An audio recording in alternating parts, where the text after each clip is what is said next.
नमस्कार दोस्तों, आप सभी का फिर से स्वागत है हमारे YouTube चैनल भक्ति भूमि में। दोस्तों, परमपिता शिव शंकर को सबसे दयालु व कृपालु देव कहा जाता है।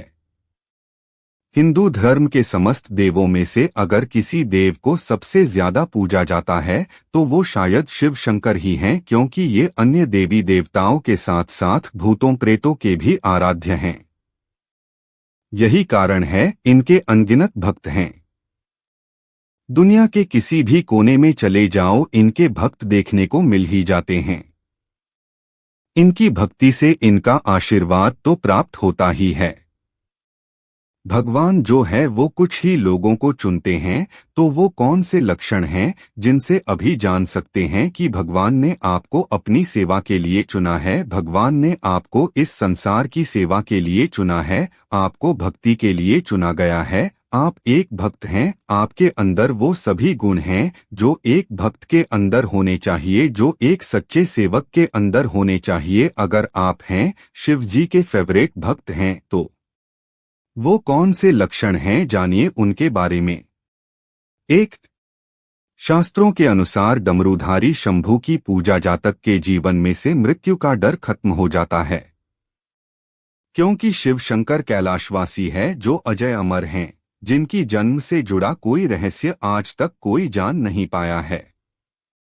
जाहिर सी बात है, ऐसे देव की आराधना से व्यक्ति के जीवन में मृत्यु का डर हमेशा के लिए निकल जाता है। तो अगर आप भी शिव जी की भक्ति में इतने डूब गए हैं कि आपको जन्म मरण का कोई आभास नहीं रहा, तो समझ जाइए कि आपकी ये शक्ति आपको जीवन में बहुत ऊपर तक पहुंचाने वाली है। 2. अब जैसे कि हमने उपरोक्त बताए, जो इंसान मृत्यु के भय को अपने जीवन में से निकाल देता और सारा समय परिश्रम करने में लगाता है, सफलता उसके कदम चूमने में देर नहीं करती। इनके बारे में कहा जाता है कि इनकी ये सुपर पावर इन्हें जीवन के कठिन से कठिन क्षेत्र में सफल बनाती हैं। यहाँ तक कि ऐसे शिव भक्त के सामने अगर मुश्किलों का पहाड़ भी खड़ा होगा तो वो उसे भी पलों में पार करने में सक्षम होगा। 3. कहा जाता है, जिस व्यक्ति को लगने लगता है कि उसकी जीवन की सभी इच्छाएं पूर्ण हो चुकी हैं, फिर चाहे बहुत सी मनोकामनाएं अधूरी हों। कहने का भाव है कि जब इंसान को चीजों से मोह नहीं रहता तो वाकई एक खुशहाल इंसान बन जाता है, जो आगे चलकर इनके जीवन की सबसे बड़ी ताकत बनती है। 4. कहा जाता है, शिव की सबसे पास सबसे बड़ी ताकत यही होती है कि वह सामने वाले इंसान को अच्छी तरह से पहचानने लगता है। कौन व्यक्ति किस तरह के भाव मन में रखता है, यह शिव भक्त तुरंत जानने लगता है। और जब ऐसा होगा तो जाहिर है कोई भी व्यक्ति शिव भक्त को बेवकूफ नहीं बन पाता। 5. सुख और दुख जीवन की सच्चाई है को ऐसा नहीं है कि इनके जीवन में कभी कुछ दुख नहीं आता, मगर बाकियों की तरह से अपने बुरे वक्त में अधिक परेशान नहीं होते, क्योंकि शिव भक्तों में एक खूबी होती है कि ये शिव बुरे समय को पहले से ही भांप लेते हैं और उसके लिए खुद को पहले से ही तैयार कर लेते हैं।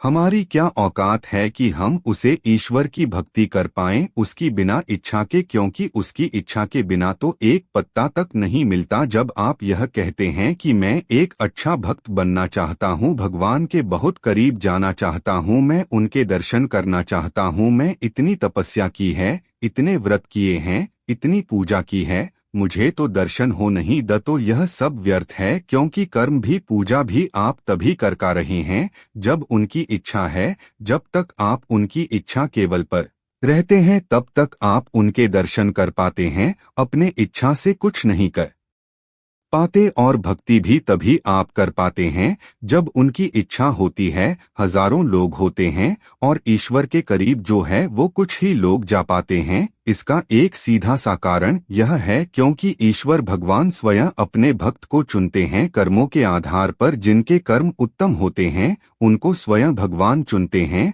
और गद्दी परशुराम बिठाते हैं। ऐसे बहुत से उदाहरण हैं जिन उदाहरणों से भी समझ सकते हैं कि भगवान ने 100 में से 12 लोग जो है वो उसी पथ पर फिर वह 4-5 लोग उसे सफलता के सीढ़ी पर क्यों पहुँचे जो कि इतने लोग नहीं पहुँचे। कुछ ही लोग भक्त क्यों बने कुछ हीरो, जबकि साधना सभी करते हैं, मंत्र जाप सभी करते हैं, पूजा सभी करते हैं, पर कुछ लोग ही क्यों सफल उसमें होते हैं।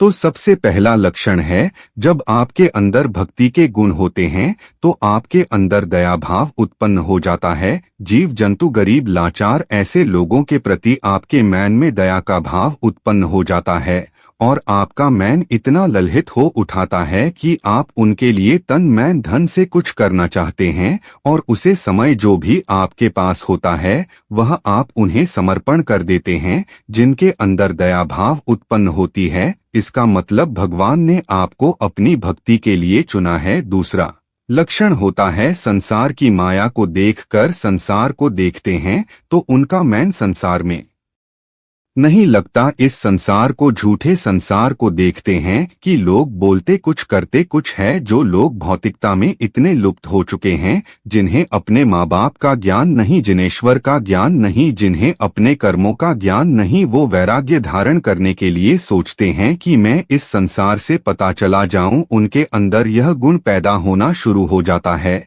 और यह गुण ही बताता है कि भगवान ने आपको अपने भक्ति के लिए चुना है। धर्म और धर्म का ज्ञान उन्हें होना शुरू हो जाता है। धर्म का कौन कार्य कौन सा है, सही कार्य कौन सा है, गलत कार्य कौन सा है, पाप क्या है, पुण्य क्या है। वो धर्म जो धार्मिक जो रास्ते हैं उन पर चलना शुरू कर देते हैं। वो रामायण को पढ़ते हैं, वो गीता को पढ़ते हैं, वो महाभारत को पढ़ते हैं और धर्म के रास्ते पर चलना शुरू कर देते हैं। वो धार्मिक चीज पढ़ना पसंद करते हैं, वो धार्मिक चीज सुनना पसंद करते हैं, वो धार्मिक लोगों के साथ रहना पसंद करते हैं जो अच्छे लोग होते हैं, जो किसी का बुरा नहीं चाहते, जो किसी से ईर्ष्या नहीं करते, वो उन लोगों के साथ रहना पसंद करते हैं। इसका मतलब भगवान ने आपको अपनी भक्ति के लिए चुना है। ऐसे लोगों को ही भगवान अपनी भक्ति के लिए चुनते हैं जो निष्पाप किसी की सेवा करते हैं, जो निष्पाप धर्म और अर्थ को समझते हुए कार्य करते हैं, जो सदा ही धार्मिक कार्यों में लगे रहते हैं, जिनके अंदर सदा ही जीव जंतुओं के प्रति दया भाव उत्पन्न होता है,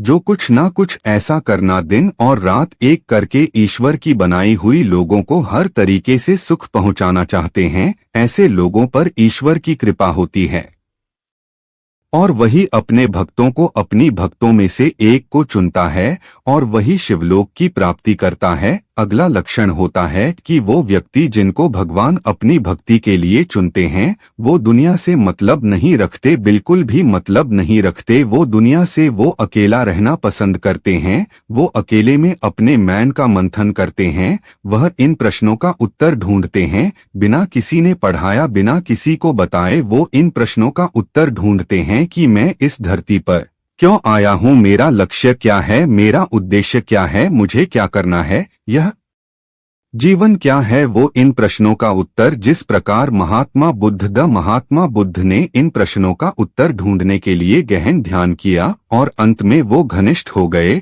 और आज पूजे जाते हैं, उसी प्रकार से एक व्यक्ति जिनको भगवान सुनते हैं, स्वयं चुनते हैं अपनी भक्ति के लिए, जिन्हें सांसारिक सेवा के लिए भगवान स्वयं चुनते हैं, उनके अंदर यह प्रश्न उत्पन्न होने हो जाते हैं कि मैंने इस धरती पर जन्म क्यों लिया है, मेरे कर्तव्य क्या है, धर्म क्या है, धर्म क्या है, मुझे आगे क्या करना है, इस जीवन में क्या करके जाना है। इस प्रकार के प्रश्न उनके अंदर उत्पन्न होने शुरू हो जाते हैं और ऐसे लोगों को ही भगवान शक्ति प्रदान करते हैं। और ऐसे ही लोग होते हैं जो समाज कल्याण का कार्य करते हैं, क्योंकि वह सोच भी नहीं सकते किसी का बुरा करने के लिए, वह किसी से पैसे नहीं मांगते, वह कभी ठगी नहीं करते, वह अपना जीवन यापन करते हैं, अपनी मेहनत के बाल पर करते हैं, वह कम करते हैं, कम खाते हैं पर ईमानदारी का खाते हैं, धर्म का खाते हैं, कभी धर्म नहीं करते। ऐसे लोगों से ऐसे लोगों के द्वारा कभी भी किसी जीव और जंतु का अंत नहीं होता, चाहे वो चीनी क्यों ना।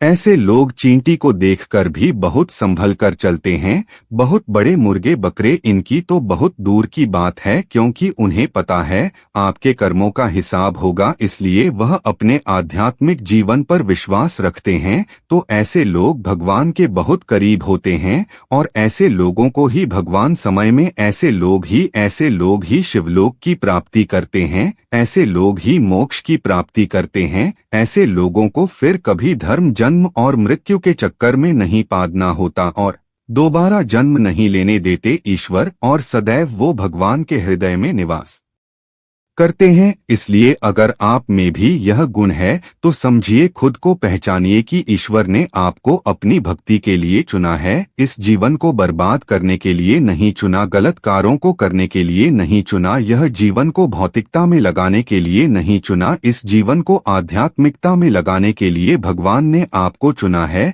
तो शुरू कर दीजिए धर्म के कार्य, दान पुण्य शिव का दीजिए शुरू कर दीजिए, अपने परिवार को सुख देना शुरू कर दीजिए, लोगों पर दया करना शुरू कर दीजिए, अपने धर्म को बनाना शुरू कर दिए, सत्य का साथ देना, ताकि आप भी अपने धर्मपथ पर चलकर शिवलोक की प्राप्ति कर पाएं। यह जानकारी आपको पसंद आई होगी। यह वीडियो आपके माध्यम से और लोगों तक पहुंचे, से वीडियो को शेयर कीजिए ताकि और लोगों में जागरूकता ले और वह विश्व स्वयं को पहचान सकें, इन लक्षणों के द्वारा स्वयं को पहचान सके कि उनका इस धरती पर आने का क्या मकसद है, और वो भी आगे बढ़ पाए।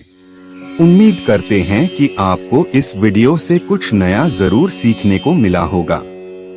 आपको वीडियो कैसी लगी हमें कमेंट बॉक्स में जरूर बताएं। अगर वीडियो के दौरान मुझसे कोई गलती हो गई हो तो मैं माफी चाहता हूं। दोस्तों, मिलते हैं एक नई वीडियो में नई जानकारी के साथ। धन्यवाद।